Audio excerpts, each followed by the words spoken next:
Tu me dis d'être ce nice guy qui dit oui à tout. Donc là, effectivement, j'ai plein de choses à dire sur ça. Déjà, alors, c'est vrai que le nice guy, globalement, il est moins attirant sur le marché. Ça, c'est plus trop mon domaine à moi. C'est plus trop la science du mariage, c'est plus la science de la séduction. Dans la science du mariage, on s'intéresse plus au couple à long terme, une fois que la période lune de miel est passée et qu'il y a vraiment de l'attachement dans le couple. Parce que c'est, encore une fois, l'attachement, c'est d'autres hormones, c'est de l'ocytocine, c'est de la vasopressine peut-être chez les hommes après certaines études. C'est d'autres circuits qui sont impliqués dans le cerveau, donc ça fonctionne autrement. Donc il faut une autre science. Pour la séduction, c'est encore autre chose. Mais évidemment, j'ai envie de te dire, la science du mariage, c'est l'élite des sciences psychologiques. Parce que pour comprendre la science du mariage, il faut bien comprendre l'individu, il faut avoir un bon niveau en psychologie individuelle. Et il faut aussi comprendre la séduction, parce que le mariage commence par la séduction, l'attachement il vient après la séduction.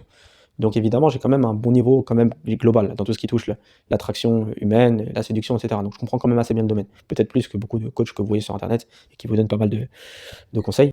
Effectivement, sur le marché, il y a pas mal d'études qui montrent que sur le marché le dating market, comme ils disent, le marché de la séduction, le marché du rencard, le marché, des fois ils disent aussi le marché du mariage, parce que bon, est-ce qu'on va se mettre en couple ou pas, est-ce qu'on va se marier ou pas. C'est vrai que le nice guy, c'est ceux qui s'en sortent le moins bien.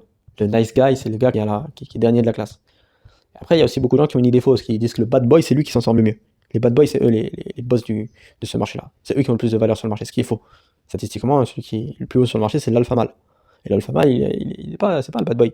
Il n'est pas toxique, il n'a pas ce côté psychopathe, narcissique, machiavélique, qu'on peut retrouver chez les bad boys.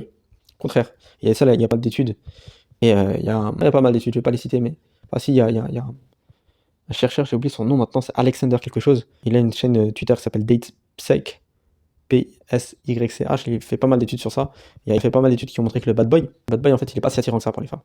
Donc ça, c'est une idée fausse. Donc ni nice guy ni bad boy, entre les deux, c'est l'alpha male. L'alpha male, c'est quoi? C'est quelqu'un qui a du respect pour lui-même, qui a suffisamment de respect pour lui-même pour avoir des limites, et c'est des limites, et avoir des principes. Donc il n'est pas dans ce, pour reprendre certains termes qui sont à la mode, il n'est pas dans ce gynocentrisme, où son monde, il va tourner vers le fait de faire plaisir aux femmes. Non, il a quand même une certaine autonomie, une certaine indépendance, etc. Mais l'alpha male, c'est quelqu'un qui veut le bien de l'autre personne, qui a cette bonne intention pour l'autre personne. Donc il n'est pas prêt à tout compromettre pour lui-même, mais ils veulent bien pour l'autre personne. C'est lui qui s'en sort le mieux.